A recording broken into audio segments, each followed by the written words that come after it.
Welcome, geeks, to another exciting episode of Rockin The Code World with dotNetDave. I'm David McCarter. I'm glad you're all here. How's your week been? Um, uh, Mine's been okay. I guess I'm not feeling all that awesome today, but this is a really important show that I arranged with my guest, Robert Bogue. Just to tell you a little bit about why I asked Robert to come back on the show. This is the second time he's been on the show, and I since I'm looking for a job, I'm really feeling imposter syndrome a lot this time. I experience bouts of imposter syndrome just like a lot of other people do, especially software engineers. But this time it's kind of hit me really hard, and it's been difficult to deal with. And so I thought, who can I invite on the show to talk about this? I thought of Robert, and here he is. So I hope you join. I hope you ask questions. Please start submitting your questions now. If you do, please also let us know what country you're coming from. Looks like my screen share is frozen, so let's see if it works. Having some weird screen share issues with a StreamYard today. But anyway, please ask your questions now so we can get them answered with Robert, because he's the expert in this subject, and I'm going to be asking him questions. But this is really your show, so you need to ask questions. So start submitting them now. I'll get them answered as fast as I can. And also, before I start the show, I want to give a shout out to everybody in Hawaii right now dealing with their biggest natural disaster ever that happened a couple of days ago, where fire ripped through one of the islands there and wiped out an entire town. This morning, the death toll is over 80, I think. And one town is completely gone, which is just really sad. So if you can help out in some way, either by being there physically or sending money to the Red Cross or anything, please do, because our fellow Americans and fellow humans need your help, and this is the way you can help. So I hope you do that. All right, let's get started with the show. I want to announce this is my last show of this month, because I'll be going to Denmark at the end of the month. I'm really super excited about going to Denmark. This is my very first time in Denmark, actually my very first time speaking in Europe. Actually being in Europe, I mean, besides airports, which really don't count, I've never really been to Europe, and I've been trying to get there for a really long time. And so finally, the brand new Copenhagen Developers Festival picked me up, and I'll be speaking on August 30th. And I'll be doing my code performance talk. I've just been doing my last benchmarking last night. So in this talk, if you're in the area, you're going to come to the conference. This talk, I'm going to be showing for the very first time in public performance metrics from .NET 8, and I'm going to compare them to the last long-term support, .NET 6. And so you definitely want to come to this session. And if they put it up afterwards, I hope you watch it, because I'm going to be showing some really important information about .NET 8. Most things in .NET 8 has sped up. Some things haven't, and I'll be sharing those also in this session. Some things have actually slowed down a little bit. I'm not super worried about that right now, because this is still a preview version, but I just did final benchmarks because they released the latest version of the SDK this week. And so I've been rerunning all my benchmarks, which takes a very long time. So anyway, if you're in the area, I hope you come see me. If you are there, please stop by and say hi, shake my hand. And I want to get to know people from that area. And I'm going to be doing touristy things. And so if you have any suggestions what I should be doing in Copenhagen the couple days before the conference starts, please let me know. Email me or tweet at me, and I'll try to put it in my list. I heard they have like a mini Disneyland. I'm thinking about going to that. We'll see. I want to promote my latest book. which is Rock Your Career, Surviving the Technical Interview. It's got a lot more pages than the last version did. I spent a bunch of months updating this version, including adding information about how to utilize ChatGPT to, enhance your resume and things like that. So I hope you go pick up a copy if you're looking for a new position, or you just want to, get some inspiration about your career. You can pick up the book too. So hope you do that. Also, at the beginning of the month, I've released brand new versions of my Spargin OSS libraries and NuGet packages. And so I hope you go check those out.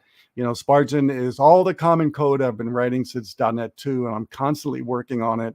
Actually, as soon as I released it, I started working on the next one. And so I hope you go check it out. And if you like it, let me know. And if you want anything added to it, either let me know or just do a pull request, and I'll try to get into the package as quick as I can. Also with that, I released a brand new version of my Spargin dev tool, which allows you to do two things. It cleans out all the cached and temporary files that Visual Studio, SQL Server, and other programs leave laying around on your computer, which actually can cause issues with debugging and things like that. So it does that. The feature I use the most is the backup feature, which it automatically scans your entire system for source code and quickly backs it up. I use the turbo mode every single day, multiple times a day, because I've lost code because of my hard drive or source control repositories clobbering it or something, and then I hate losing work I've done. And so Spargin, the dev tool, really saves me. It's already saved me since I've released this new version. So I hope you go check it out. All right. Things are getting close to the .NET 8 release. And so this week, .NET has released I think they said the final preview of .NET 8.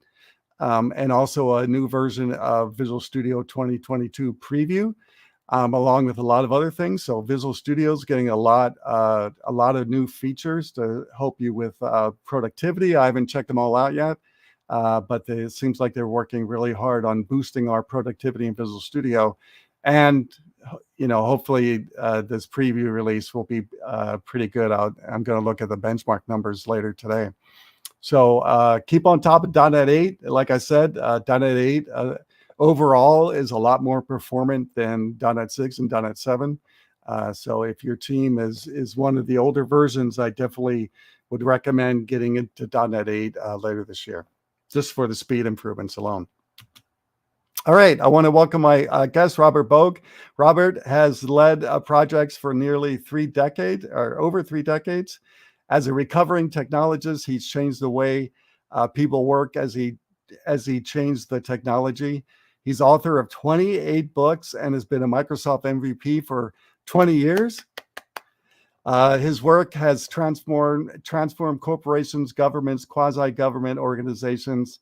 It's not about the technology, but he leverages his strength in technology and human systems to create change that is sustainable, transformative, I'm not pronouncing that right, for organizations of all sizes and shapes. Welcome, Robert. Thanks, Dave. Thanks for having me back. Yeah, it's my tongue got tied doing your yeah. I'm not exactly sure who wrote that, but I think we try to make it hard for people. Mm. Hey, I know we're supposed to talk about imposter syndrome. I know Sure. we'll do that, but you mentioned what's going on in Maui. Yeah. And I think it actually, is an opportunity for us to kind of reflect on it, but also it has a strange tie-in to imposter syndrome. So for those, you mentioned that the death toll now is tragically over 80.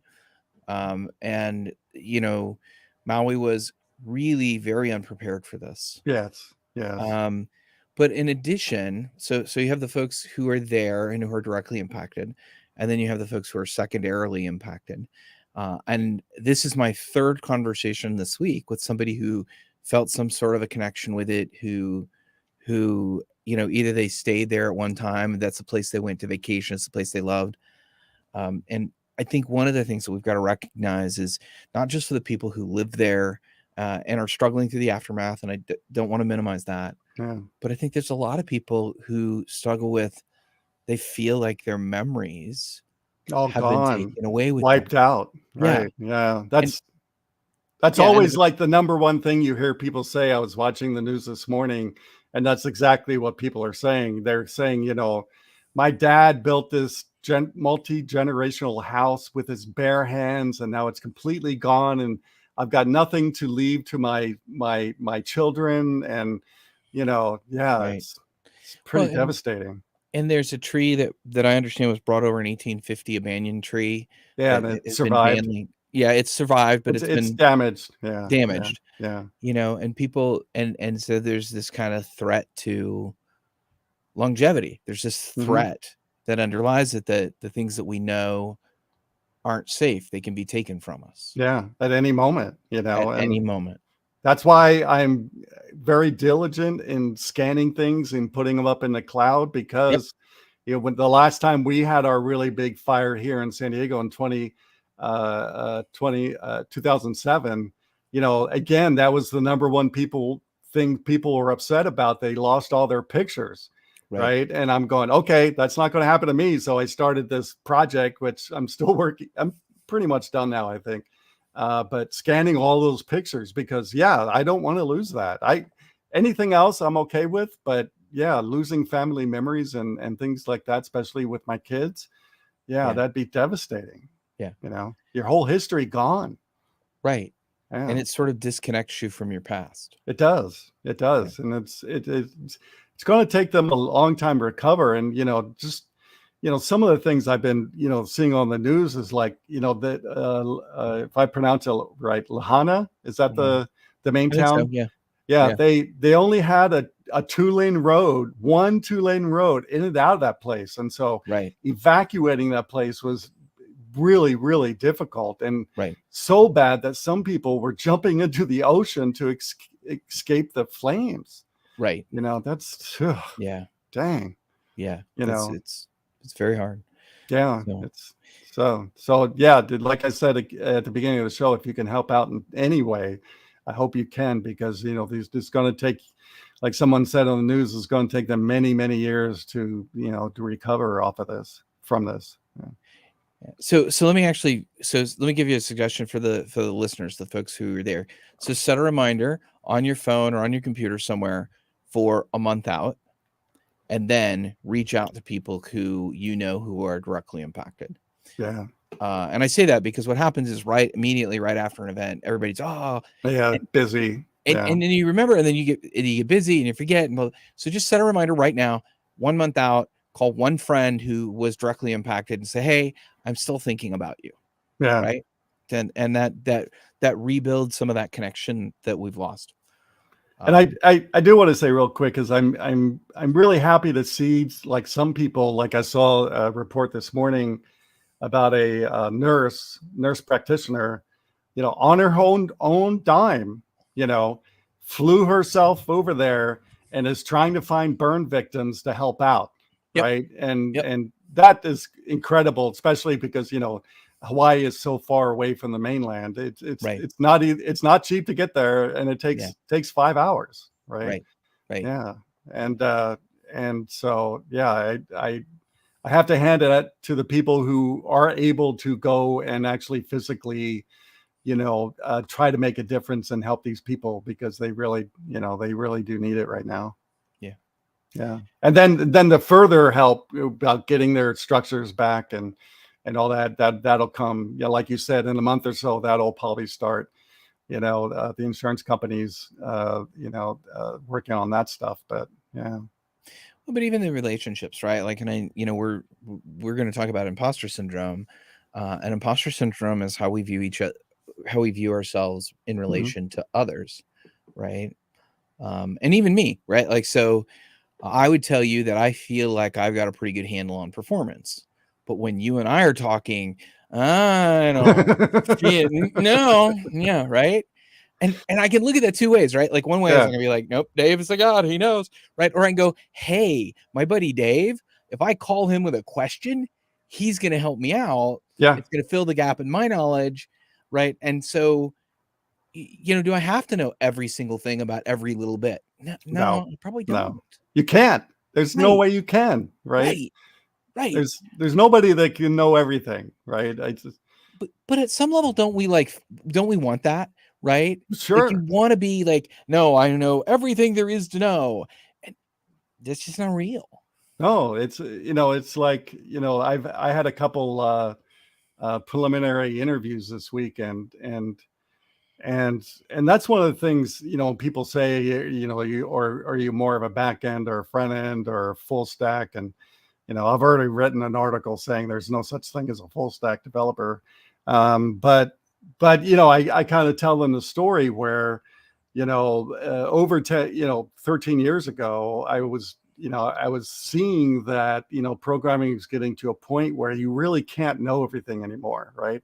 And it's just too much, right? Than when you and I started. And back when the dinosaurs roamed the earth. Yeah.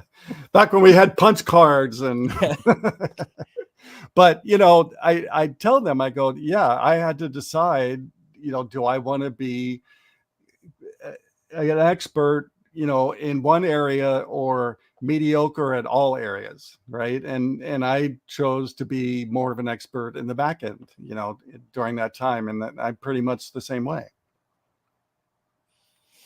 Yeah, and I chose a different route, right? Like, I chose to be a generalist. I chose to, and what I would say would be, I get very incredibly narrow focus in certain areas, right?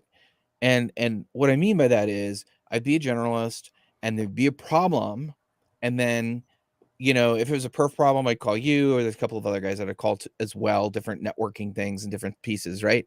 And then I would get really super deep knowledge in this one little tiny area, right? And then I would go be a generalist again. And it's funny because you're like, well, what am I? Right?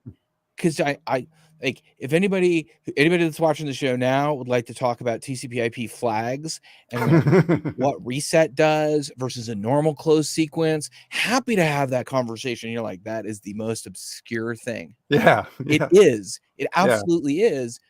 And it's something I know. But so, am I a generalist? Am I somebody who doesn't know the tech, where the semicolons go, or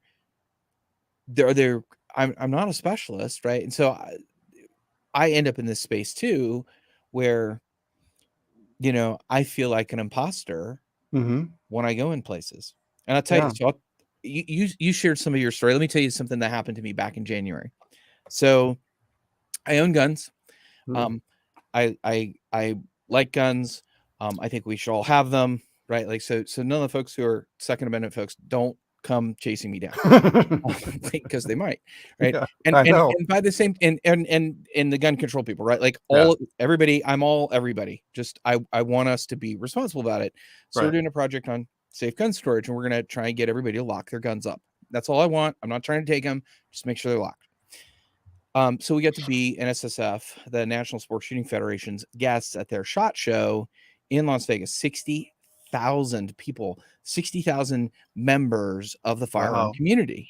Dang, that's a lot. And I'm walking the floor like, I don't belong here. Yeah, no, right? Yeah. And all of a sudden I move from, hey, I know a fair amount about guns, right? Like, I grew up in the country. We knew guns, right? Yeah. But I was like, I walk around with these people and I'm like, I don't know anything.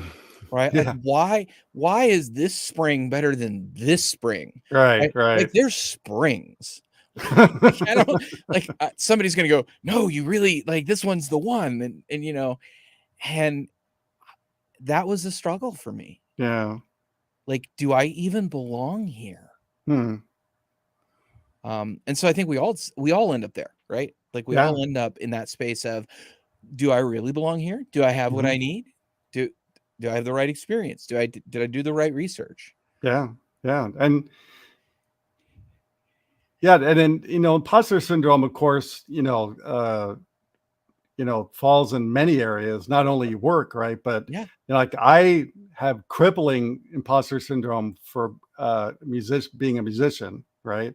and that's why I don't play in a band. I just feel I've never been worthy enough to play in a band, right? Yeah, I've played with bands. I've played at a sold out show here in San Diego, but that's kind of a temporary kind of thing, that's a little different. But and even other pursuits I have, like artwork and Yeah. things like that. Like, for example, last year I decided to write kind of my first fiction story. It's a story about technology, but it uses these superhero like characters. Inspector Cody, and Captain Cookie, and these characters. And I went through a lot of agony just deciding if I'm going to release it, right? It was done. And I spent months rereading it over and over again, going, people are going to think I'm an idiot because, this is the first time, I've tried to publish something fictional, right? Well, pseudo fictional, because my brother is a fiction writer. That's what he does. He's a software engineer too, but he puts out entire books on fiction. And so I just went through a lot of anguish for that, right? And I finally did it. It felt good once I did it. But yeah, it's tough. Yeah. Well, and it's about our identity, right? Mm-hmm. It's about who do we see ourselves as, right? And on the one hand, it's I don't see myself as a fiction writer yet. I've not, or a musician. I've not done the things I need to do. I've never played till my fingers bled. Right? Like, well, I have, but here. Almost yesterday, almost my fingers bled. I was practicing yesterday, and I was that finger's gonna start bleeding anytime soon. But there's like this thing, and you've got these magical, and I call them magical because they're not real. No, this idea is that you've got to do this or you're not real, right? Like you don't have street cred unless you've done something. Right. And the funny thing is like when we get it, we don't always accept it. Mm-hmm. Right. So what I heard you say, right? You said, hey, I played for a sold out show. I was just a fill-in thing, right? But it was a sold out show here in San Diego, right? And so here's my thing. At some point in our lives, we probably said, you know what? If I ever play for a sold out show, I'll have made it, right? Yeah. And then you get there and you're like, oh yeah, but man, I'm not like a real member of the band. I was just a filling in for the guy. Yeah. Right? Like, no. You were there. That counts. I did it. Yeah, right. yeah. That counts. You get to choose. That one is good. Yeah. Right? Yeah.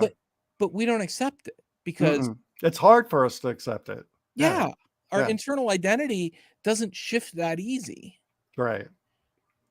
And so, we talk about imposter syndrome and feeling like, well, they're going to find out that I'm faking. Mm-hmm.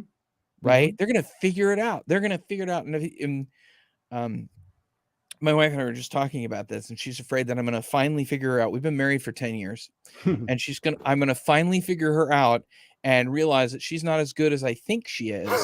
And therefore I will choose to leave her. Right. Yeah. And I'm like, I don't think of all the people, I think I know you pretty well. Like I finished your sentences when you're like, hey, do you remember that thing that we did those many years ago in that place? And I'm like, yes. And I tell her exactly what she's thinking about. Now think about that. She literally gives me no clues, right? It was something we did at a time in a different place. Yeah. And so, but I'm never going to figure her out the way she sees her because it's not the way I see her. And it's not real. And it's that insecurity. And I think we all have it. Right. We all have it. It's in different places. And it's right. Like, it's not, oh, I have insecurities, therefore I'm bad. No, you have insecurities, therefore you're human. Well, to be honest, and, I forgot to say this at the beginning of the show is that, I definitely don't like talking publicly too much about personal things, especially personal issues like this one. And, I was thinking, now I had a brain fart. One thing I was saying, I had a brain fart on that one. So I'll just continue with the other thing I was thinking. Sure. And that is, I remember for actually the majority of my life, I always felt this thing dragging me down, right? It literally felt like a boat anchor Yeah. on my ankle, dragging me down, and I couldn't get any higher in the ocean because of this anchor on my foot, right? And I constantly felt this really bad. And in recent years, when I've started learning more about imposter syndrome and actually more people talking about it, gave me a kind of a license to not feel as bad, right? I mean, I still have it, I still grapple with it, I will for the rest of my life, but you know, people talking about it more, especially in our industry, has helped me to start really thinking about it more, right? Yeah. It's not a, you don't stay in the closet as much anymore as we used to, right? We would Right. never talk about this stuff in the recent past, right? Right. Right. Right. Yeah. So And let me do two things. I'm going to talk. So first, I'm going to talk to you personally, and then we'll talk to the guests. Okay. yeah, yeah. So like pre-show, we were talking about the fact you've got 17 MVP awards now, right? Hmm. Here's the thing: 99.9999, some infinite number of nines percent of the planet can't say that. Right. Right. They can't. Yeah. Right. And so when you go to that technical interview, when you whatever, right, and you feel that insecurity, and I get it, the imposter, they whatever. But the reality is, the markers, the truth, the history is 17 years and all the other things that I don't want to list here, but right, I've done all these things. You know what? You are qualified. You are in that spot. Hmm. You're there.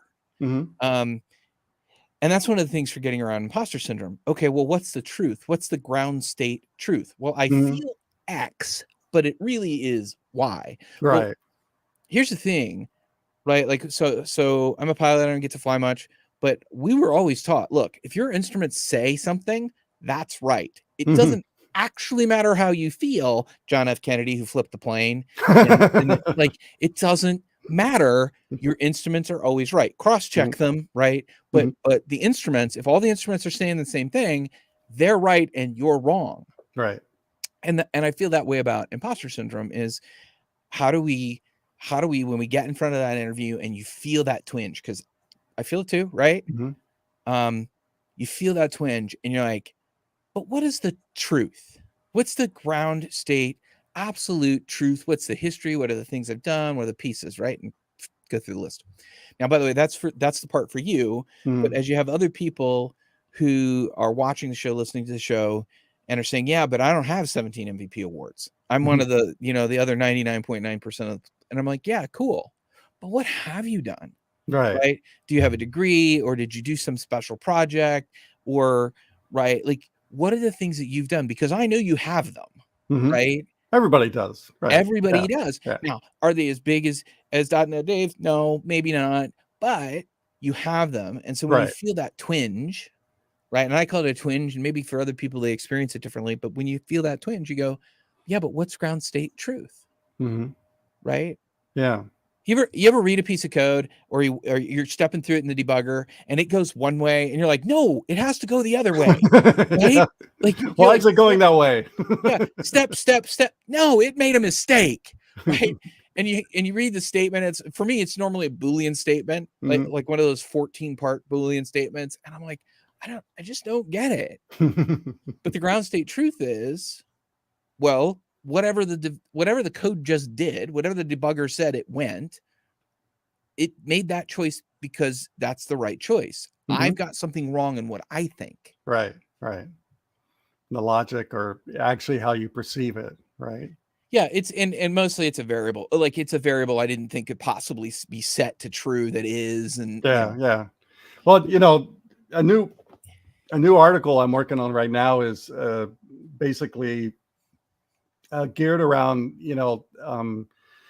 inspiring people to speak up in their job, about, technology, about what things they're seeing, good or bad, in the project, and make sure you bring that up and say something, because, I start off the article saying that if you don't say something, nothing's going to change, right? And that's just the way it works. And uh, so I've been thinking a lot about, this imposter syndrome while I've been writing it, because that does play a lot into it, right? That's why a lot of us don't speak up in meetings. We don't speak up. We don't reach out like you were talking earlier about, when you, like, if you have a performance question, you'll reach out to me, right? Right. And that's the way it should be. That's why networking is super important in this job. Yep. But that's even hard for us to do, right? It's hard to reach out to somebody and say, oh, I don't know this, because then they might think, that you're Well, not you as good should as know you think that. you are. I know, Yeah. but Right. Yeah, and I get over that because I realize how big and broad the system is, and I ask really stupid questions of people all the time, and yeah, I'm like, well, the only way to only way to get wisdom and to get smarter is to ask stupid right, questions. So I'm right. gonna get them all out now. Yeah. Yeah, Um, that's actually one time, a long time ago, when I was speaking at the university, and I think I was getting frustrated about uh, uh, people in the class not asking questions or something, and I reached out to a longtime friend of mine, who's got his own software company, Daniel Appleman, who wrote the API book, back in the '90s for us developers, and I became friends with him and some of his family members, and for some reason I was talking to him, and he goes, Dave, you know what? There are no dumb questions. They're just people too dumb to ask them. right, Right. And right. I'm not sure if dumb's the greatest word to use there, but that's what he said. And that's what I started telling my students, right? Yeah. And this is what I do on the show too. This is your class, right? Yep.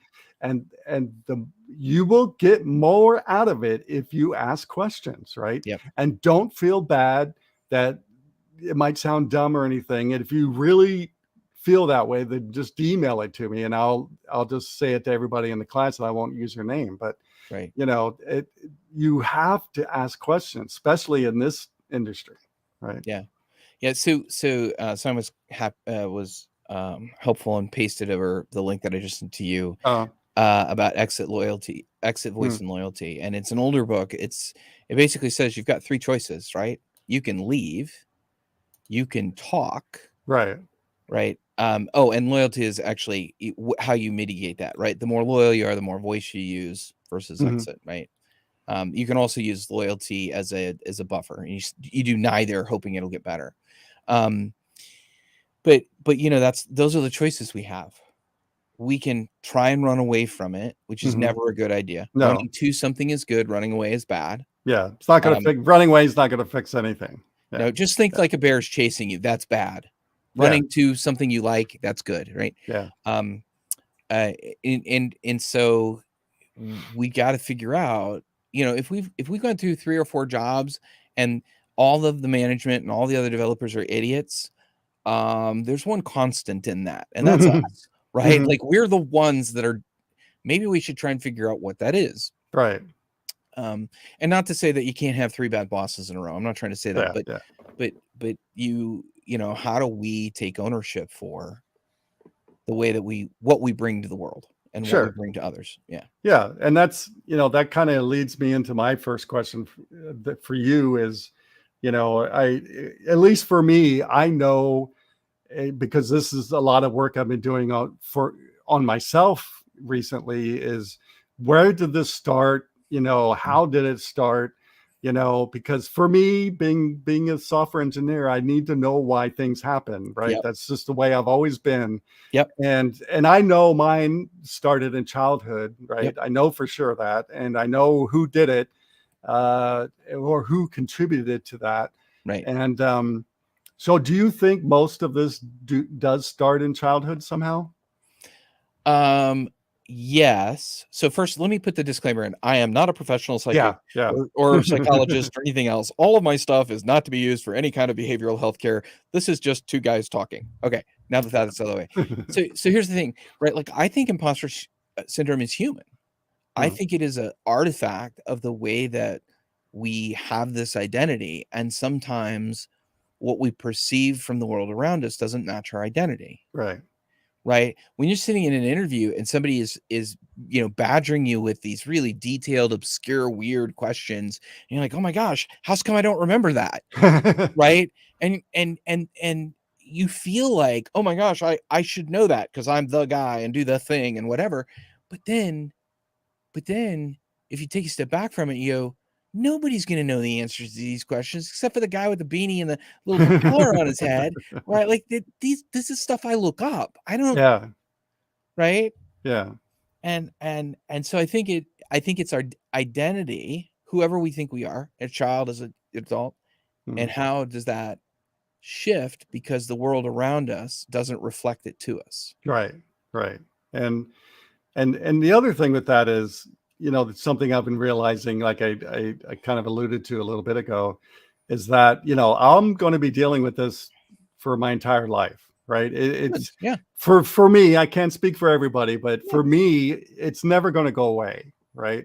And so my job, just like with any other kind of mental thing, is I have to sit down and think of how to deal with it properly, right? And to, like you were saying, accept things, the reality of things as per se the what I think things should be, right? Like So, I should be as great as guitarist as Joe Perry from Aerosmith, right? That's not going to happen, right? I'm not going to be that person. I'm not that talented. Right. Yeah, I think it's that I think managing our expectations is super important. And also, you say you're going to deal with it. I think we all will deal with it, right? Like totally, you can't tell me that even somebody like Elon Musk, and I'll pick on him just because we can pick on other people too, right? You can't tell me that at some point in the last few years, he hasn't gone, oh man, I don't know that I can do this, right? Like I get he's like, do when he goes to the media, right? But what's it like at night? What's it like when you can hear the clock ticking? Yeah, when he's all by himself in his big mansion, right? Right. Or in somebody else's big mansion in his case, right? Yeah. Like, 'cause I don't own a house. Okay. But in those still dark moments, I call them the still dark moments, right? They're the moments when all of the distractions of the world, whatever they are gone. Maybe the power's out, maybe the internet's out, maybe everything is quiet and dark. And what do you say to yourself? Yeah. How do you see yourself? Right. And that's, I think we all have to deal with that. Yeah. Yeah. I definitely agree. Like you said, I think all of us have it in some degree, and a lot of that, I guess, depending on what country you're in, is some of it's caused by the society, right? Because if you don't sing like Beyonce, you just shouldn't sing, right? And that's silly, right? If you're not as great as Elon Musk, then you shouldn't be doing whatever you're doing, that's and those are the things that I think we all deal with, and a lot of people, I would say, don't ever deal with it, right? And that becomes problematic in their own life and their own, to me, not only in their career, in their personal life also, right? It will hamper the whole thing if they don't try to come to grips with it, right? And so, speaking about coming to grips with it, then now that we've talked about imposter syndrome, just what are kind of you've been saying some things, but kind of what are some key takeaways or key steps that people can do to, what are your suggestions on how to, start grappling with this or how to make it better? Well, I think so. We've talked about ground state. We've talked about what's the reality, what's the truth, right? And that's where I start with folks. We've talked a little bit. We kind of touched on the idea of expectations. Are the expectations that you have realistic? If we take a step back, so an expectation is based on a judgment, right? You've judged. You should be able to. You shouldn't be able to. X versus Y, right? Like you've built this expectation from a judgment. And the thing is the judgment fair? Right? Are you being nice to yourself, or are you being mean to yourself? Right? And I think a lot of us are very mean to ourselves. I think the internal voices, the voices we hear in our head, are not kind at all.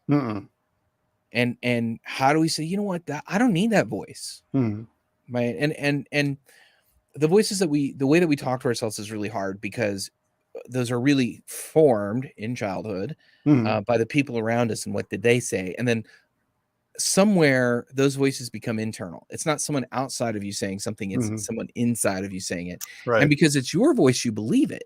Right. I wouldn't lie to myself, right? Yeah. But the thing is, we do lie to ourselves all the time. We judge ourselves harshly when it's not fair to judge ourselves harshly.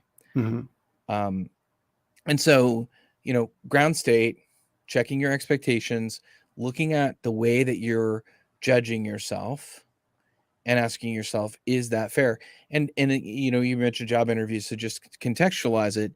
They expect that I know this random piece of data, this random API or whatever it is. Yeah.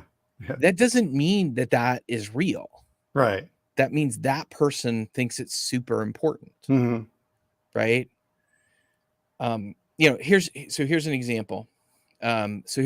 So Dave, do you happen to know the transmit pin on a DB25 for RS-232? No. I do. I'd have to look it up. It's 2, and receive is 3, and ground is 7. Right. And I'm never going to get rid of that. And it's totally useless in about 98% of my life. I'm sorry, 99.999% of my life. Right. Like I don't ever use that. Right. But for whatever reason, it's stuck in my memory. And if I'm the person doing the interview and I ask you that question and you're like, why would I know that? Yeah, right? I can look it up for you. but I gave you an extreme example on purpose, right? Because we get these kinds of questions all the time. We get the, questions that you can't answer without a reference. And why would you try to? Right. So my wife is a advanced practice nurse, and we were talking about meds, and she's like, I just don't remember the meds like I used to anymore. And I'm like, right, but you're gonna look it up to make sure that you're 100% right, because it's a med. They all have an app, right? They can look it up on, right? Yeah, Hercules, right? Yeah, there's an app. You look it up, you verify it, you go, oh yeah, that's exactly what I thought it was. It does. There's no contraindications. This is the thing I do. But you do that because that's truth. Right. And you don't rely on memory. But we somehow have expected that in the technical interview or whatever, in other situations in life, well, we should just know. Right. And it will never go away. Right. And it should, I should never forget. And trust me, I would love to forget the pinouts of a DB25 RS-232 connection. I could use that space for so much more useful information. Yeah. But we've somehow built this idea that we have to remember it. It has to be in memory, and we have to know it. We can't. I mean, our brains aren't that big, right? We can't, in any world, keep all that information inside of our brain, right? Right, but we expect it. Right. And our brain is constantly deleting things so it can make room for new things, right? And so, the one thing I've said, and I'm not sure because of the expressions people really understand what I'm saying, but I freely admit now that I've forgotten more about software engineering than I know. Oh yeah. Right. I've been in this world long enough that I've forgotten much more than I know now. Right. And because of our world changes so rapidly and so much than maybe compared to some other industries, that we can't keep that in our brain. It's just impossible. Right. Well, and I know you do a lot of writing. I do a lot of writing, and I write and I take notes, and I do those things so that when I forget, not when, that I can refresh myself quickly. Exactly. Yeah. That's actually one of the reasons I write. And actually the last few years, I've kind of turbocharged my writing, because I was even thinking this yesterday. I feel I'm writing like crazy right now, because I'm afraid of what I do know leaving my brain. Yep. And I want to get it on paper or a website or whatever before that happens, so I can look it up. Right. Yeah. That's what my website's all about, is now those kind of things. I've always, since my site started in 1994, I've always tried to focus on the things that is hard to find. right? Yep. And hard to remember. And so I don't want to do the same article that everybody else does, right? I want to do the hard stuff that is harder to find. And so I want to make it easier to find when you do need it. Right. Yeah. For me, it's always, what thing did I have to solve? And I know I'll forget how to solve it and all the details, intricate details. I've got one article on my site about Kerberos delegation, because it took me 2 weeks to work through all the details. And I'm like, oh my gosh, I'm writing this down. Exactly. Right. Because I never want to go through those 2 weeks again. Yeah. Yeah, exactly. That's exactly why, right? For the most part, it is because of that. Right. Because, sometimes I feel, our brains are just Google links now, right? Yeah. That's all it is, because we can't just keep as much information as we need in there. So we have to make sure we know where to go Google it or Bing it. Yep. Sorry, Microsoft. No, we're just going to become AI prompt engineers. It'll be fine. Yeah. Once AI comes out, we don't have to worry about anything. So those some of the things that the key steps of dealing with it. Is there any other suggestions before I have to let you go about, where can people go to start working on this if they feel this is, hampering them in their career or life? Yeah, so I don't have a great resource. I can't point you to something. I can tell you this is stuff that we've had to figure out over time. I know we've talked in the past about the extinguished burnout stuff. That was last show. And so you'll find some stuff on imposter syndrome there. Yeah. But I don't have a great thing. I will say that one of the keys is to recognize your results. Right? What have I done? What, because that's the past. It's not changeable, right? Like, I've done these really cool things, and don't forget them. They may not mean that you should be at a SHOT Show in Las Vegas with 60,000 people. Yeah. They mean you're not an idiot, right? Like, they mean that you have value, you've done things and stuff. And I think that's super important. Yeah, I think it is too. And to highlight those things and be proud of them. That's one thing that I have seen lacking from developers lately is it feels to me like no one's proud anymore. Right? It's just, yeah, I'm going to bang it out and I'm going to go home and that's it. I don't care much, but I'm proud of the accomplishments I've made. I have to remember them in key moments, but I'm proud I'm a patent inventor. I'm proud, I'm a Microsoft MVP. I'm proud, I'm an award-winning developer, and many companies have written papers or whatever about me and things like that. And I'm really proud I get to travel the world, like at the end of the month, and go to Denmark to help other developers, right? Because that's what really brings happiness to me personally. And but that's hard to keep there, right? Yeah. And it's hard to think that, especially when you're being rejected for jobs, you're being rejected for conferences, all those things. It's, those things really drag you down. Even if you are proud of the work you've done, those things still drag me down, right? Oh yeah, they hurt everybody, right? Yeah. Like, so I'll tell you, there are really good people who submit to a conference and they'll get rejected, not because the person's bad, not even because the topic's bad. It's just because the market doesn't want the topic. Right. Or there's too many speakers usually. Yeah. And we think it's personal. It's not personal, right? I got a really good friend of mine, and he called me one day and he's like, Rob, I'm the conference chair for this conference. I'm like, yes, I do. And you submitted sessions and I'm not going to take them. And it doesn't mean I don't like you. It doesn't mean you're a bad presenter. It doesn't mean that the topics are bad. This audience won't be able to use that content. Yeah. Right. And you don't get those calls very often. No, I never get them. It's just, we didn't accept them. Try next year. Yeah. It was a special, it's a special relationship I have with this guy. But the thing is, right, like that's personal. It's not personal. I'll leave with one last thing. So there are 3 things to consider when anything happens to you. First of all, personal or not personal. Guarantee you it's not personal 9 times out of 10. It's not about you, it's about life. Right. Second, is this pervasive? Does it happen everywhere? Are you going to get rejected for every conference all the time, right? Or every conference? And the answer is no. You're going to get some if you submit enough. Like it's like baseball, right? Like their batting averages are 0.3. About every third of the time they're actually going to hit the ball, right? Like you can't expect 100.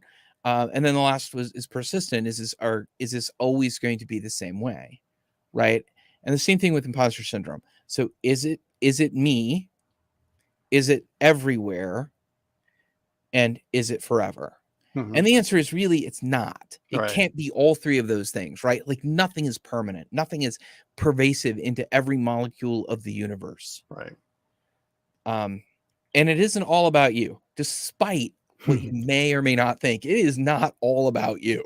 Right. Right. And that to me, I think is one of the hardest things to deal with when you have imposter syndrome, right? Well, and we believe in a lot of personal agency. We believe that it's all about us and we can make stuff happen. And I'll tell you, our belief, and I mean this for every human, right? Elon Musk fits this category too. He can't make it happen. Right. Right. Like he's still blowing up rockets, right? Maybe he's getting closer, but and social media companies make it come. Yeah. Well, Ixnay on the Twitter, on the X, whatever that thing is. Yeah. You're right. Well, I don't know about everybody else, but this has been a really illuminating conversation between you and I. I've really enjoyed it. I've really enjoyed having you back on the show, and I really enjoy how you talk about this information and make it very accessible to others, without judgment or, things like that, because, that just never helps imposter syndrome. So before I have to let you go, because Simon keeps counting down the minutes. Yeah, I see that. He's got something else to do. So he's trying to get rid of us. So I asked you one question at the end last time. This time I'm going to ask you a different one. And that is, what brings you happiness in your tech career? So I'm going to dodge the question. I'll tell you that. So here's the thing. I will tell you, I love solving problems. Yeah. Right. And we solve a problem and I just love it. Right. Like it's a puzzle solved. Right. And there's human stuff and I get dopamine. It's all good. But that actually isn't the thing that I care about most anymore. Right. And like, okay, please do not boo me immediately. Wait. Right. The thing is, I love helping people. Yeah. That moment when I get to see somebody go, oh, that's the thing I live for. That helping people, that seeing the lights come on. I'm like, cool. I just made their world just a little bit better. Yeah. Awesome. Let's rinse and repeat. Do that again. Yeah. Yeah. That's exactly what brings me happiness in this tech career, is helping other people. And I've written a lot about this, about those moments. I do highlight them on my website and in my books and things like that. But yeah, when you really succeed at making someone else's life better, right, with the code that you've written from essentially nothing, right, that is the most rewarding thing to me, along with helping developers in their career, right? Yeah. So next week, I'll tell you. So next week I teach for 3 days and I hate instructor-led training. I hate doing it. It's tough. And I love doing it. Right? You're like, wait a minute. Like I will be exhausted. I'm an introvert. That's who I am. And I get it. And I know who I am. And so doing that's very hard for me. But I know that I'll get at least one spark. I'll get at least one aha moment. I'm like, dude, that can fuel me for a month. Yeah. And that's all I look for, is that one thing, right? I don't want everybody to have an aha moment. I just want to inspire one person. That's actually the tagline on my website, is improving software development one developer at a time, right? That's my goal. If I can if I can be in front of 200, 300, 800 people in India, and if I can inspire just one person, I've succeeded. That's my bar of success, is one person. Yeah. Because you can't please everybody, right? It's not going to happen, right? And I felt this a lot, and it was kind of difficult sometimes to deal with when I was teaching at the university. Is there's always going to be someone there that doesn't like you, who's going to blame their grade on you somehow and things like that. But you just have to remember, it's that one person, right? It's not the other 30 people in class. Right. Well, thanks so much for being on the show. I really enjoyed this conversation. I wish we could go longer, but Simon is counting down the minutes. He's helping us stay on task. So you're always welcome to come back on the show and talk about anything you want. So I hope to have you back on the show. And if you want to hang out afterwards, I don't know where Simon's going, but we'll chat a little bit afterwards. Yeah. Okay. All right. Thanks so much, Robert. Thank you. Well, that was a great guest. I really enjoyed that. Like I said, I invited him on kind of selfish things because I wanted to talk about this because, I'm feeling imposter syndrome pretty heavy right now. So I'm really glad I was able to schedule Robert and come on the show this month. And so I hope you all got something out of it. If you want to reach out to Robert, I'm sure he'll be more than happy to help you out. Okay. Here's some geek humor for today. I kind of like this one. Do you have a life? No, you're hired. IT company. That's basically it. And I was actually on an interview this week, and I forgot to say this, that, I'd like to work smarter, not harder. So if you're working 10, 12 hours a day, every day of the week, there's something wrong. So yeah, our life doesn't have to be IT. It shouldn't be IT, to tell you the truth. All right. We still have to think about our friends in Ukraine. Unfortunately, they're still dealing with even more increasing issues in their country. And every week it makes me sad. So if you can reach out or help or support anybody, our friends in Ukraine, please do that. So we can get this over with and we can move on and hopefully life will be better. But please think about our friends there. As always, every week, I hope you will help me help the kids from the slums in India. This is pictures from when I was there last October, and we gave them computers and all this kind of things. Dave and Chandy, they're right there in the picture. They do wonderful work for these kids that are, suffering from the slums in India. I know this for a fact because I've been there multiple times now. And so there's many ways to help them. The most direct way is just to go to their website. You can donate money. You can buy school supplies for the kids. You can buy clothing for the kids. You can buy all kinds of things if you just don't want to give direct cash. They really need support, and they're such awesome kids. When I got to meet, and there's one of them right there. She was really inspiring. I don't know how old she is, but she was very inspiring when I was there last year. So help me help the kids from India. Thank you in advance. So my next show will be all the way on September 8th. I think it's the 9th. I think I put down the wrong date.